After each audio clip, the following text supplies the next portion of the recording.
I met a gypsy.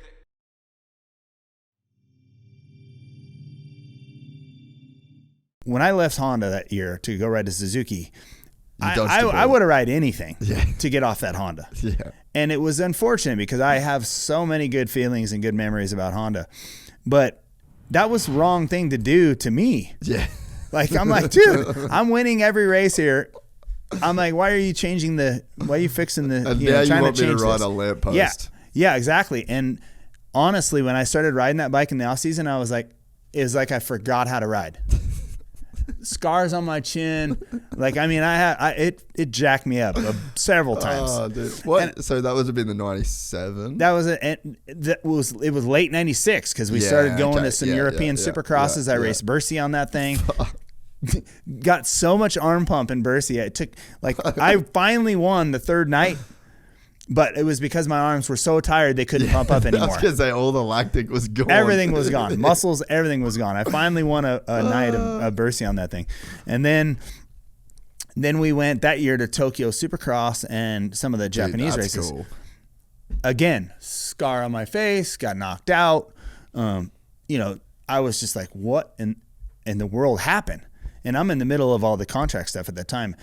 Got home from there, went to Glen Helen to test we had an outdoor test scheduled. That would have been great. Oh my gosh. The ruts were so deep, and just like Glen Helen gets. And I was like, I could not ride the bike. I got off the bike. How did that? Test was done. I called my dad. I'm like, it's weird to say, but we got to leave Honda because we were negotiating. We weren't that far away. Supercross was like a month away, and my contract was still not done. And thank goodness it wasn't done because that would have killed the rest of my career anyway. How Because long it just were you took, going to sign for? well, it would have been at least 2 years. Yeah. Right. So Yeah. probably 2 years with a third year option. So that was probably would have been, you know, I was just That's it. Yeah. 96 Supercross champ. Had my best season ever, 14 wins out of 15. So the negotiations were going fine, but it was just slowed a little bit because of the bike. And then I made my final decision on that. And there's no fixing that thing. Like, there's no clamps and there's the proof is there, right? I left Honda. Thank goodness for Mel Harris and the boys at Suzuki. They gave me that opportunity, went over there. And yeah, the bike wasn't perfect, but it rode good. It was fun. We had to put the conventional forks back in the closet and get the upside down forks back on the bike. There was a few things. Larocco and the team riders were really pissed because I was able to change my bike and they weren't. If you remember those conventional forks they had, Albertine and him, and I was like, man, these things suck bad. And I put my 96 Honda forks on that bike, just standard Showa forks upside down. Immediately changed the bike. Was able to run up front, win, and Wayne Hinson from Hinson gave me a lot of his time and fixed the clutch on that thing. I had many problems with that. So there was we structured a really good team to get that thing working pretty good and almost won the title. So it was good. The opportunity to ride that bike was what was so great because we did it with like 20 days to go. Yeah, there's no way Unheard you of. could race that bike. Unheard of. 97. Yeah, unheard of. So it's a shame that all went down like that, right? But again, it was kind of like what we're talking about. You know, you think the script's written one way. Yeah. And here you go, like 20 days before Supercross season, it's entirely different. I would have never imagined myself riding a Suzuki. No. Ever. No. So, it's wild how that stuff plays out, you know?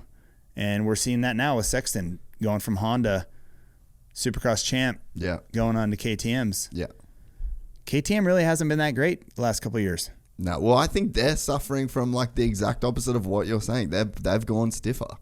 Like every year they've gone stiffer. And it's funny, like every test rider you talk to, everyone that you actually talk to that rides the bikes, tries to develop the bikes, all wants them to be more compliant. Yeah, way more. Kyoe's probably the one that is doing it the best with compliance at the moment. I've heard the new 24 is unreal for that as well.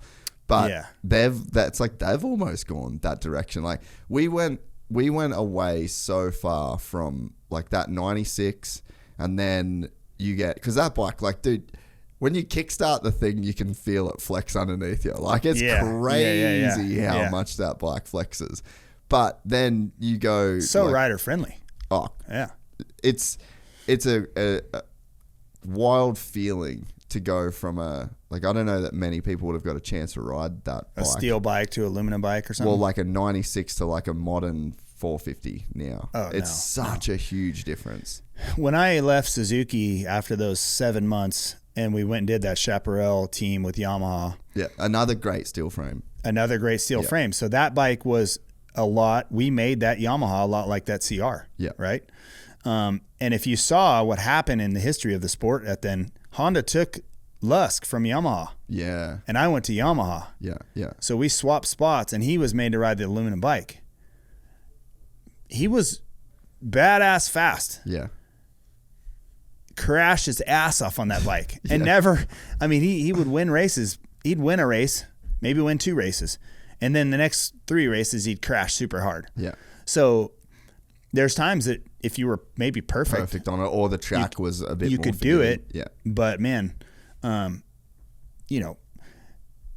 your point of the aluminum, the steel, everyone came out with aluminum when it was, and made them super, super stiff.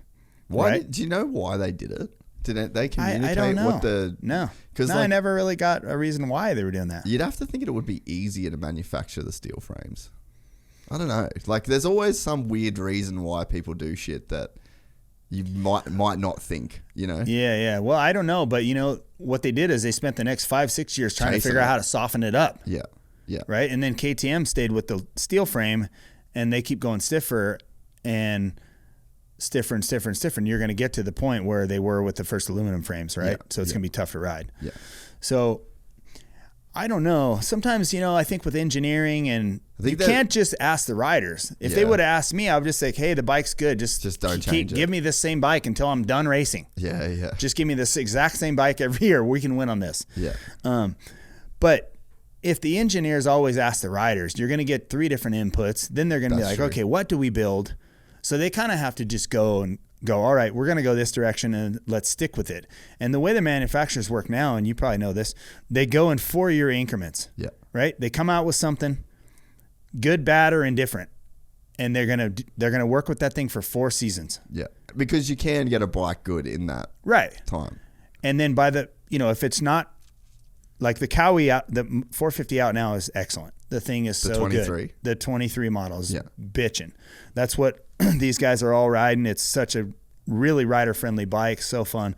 And now they have a new model, right? So they'll have to figure out how to work on that one and do what they're going to do to it, make it a race bike.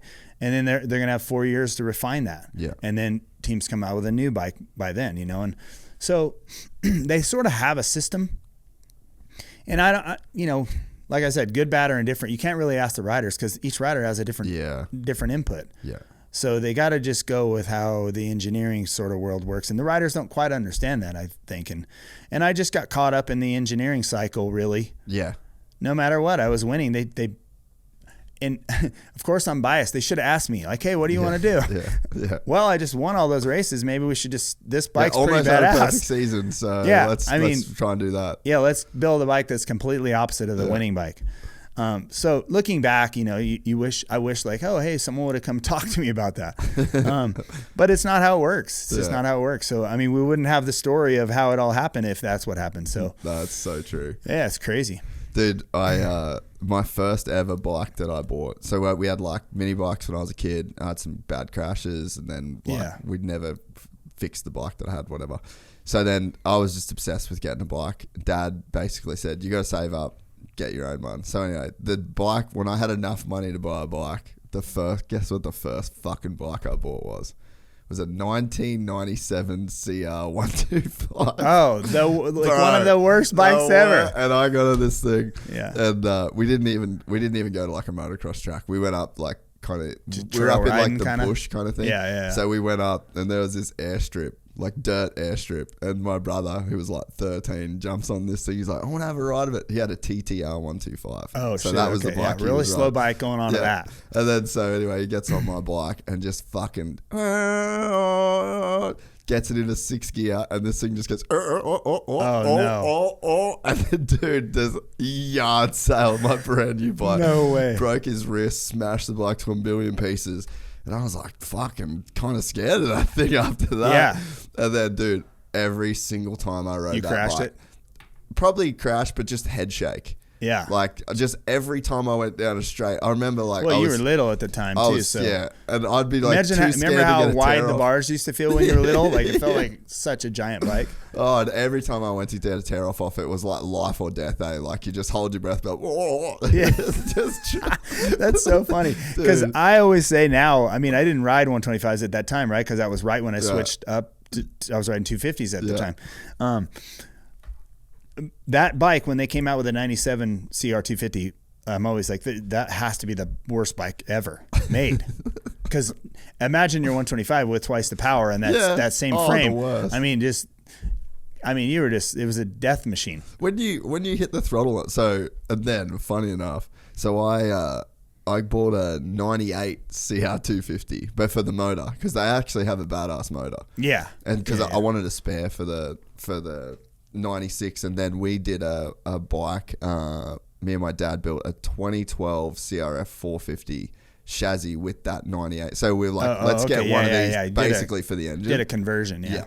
But man, I remember we bought that bike and I started it for the first time and was sitting, and I just had normal shoes on.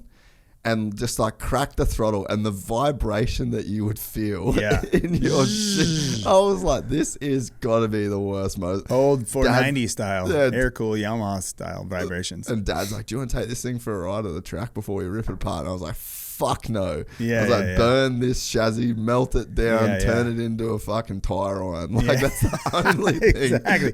Get rid of this thing fast. Let's get rid of it. Yeah. I don't like its energy. I don't like anything about it. Well, I mean, I think, if